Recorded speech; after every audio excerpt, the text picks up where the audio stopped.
বাবা, আমার জন্য পতাকা এনেছো? হ্যাঁ এনেছি, এই নাও তোমার পতাকা। সাবধানে স্কুলে যেও। আচ্ছা মা, আজকের দিনে কি হয়েছিল? আজকের দিনে হাজার হাজার বিপ্লবী প্রাণদান করেছিল। সুভাষচন্দ্র বসু আজাদ হিন্দ ফৌজ গড়ে স্বাধীনতার ডাক দিয়েছিলেন।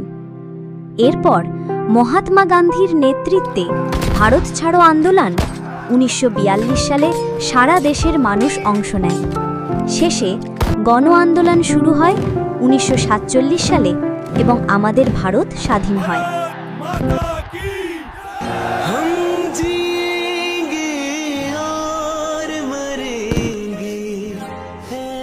কিভাবে আমাদের দেশ স্বাধীন হয় বুঝতে পেরেছি।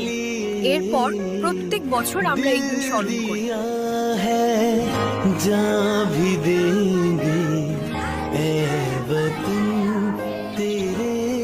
ভারতের প্রত্যেক আর্মি সেনাকে শুভ স্বাধীনতা দিবসের শুভেচ্ছা। আমাদের সুরক্ষিত রাখার জন্য ধন্যবাদ।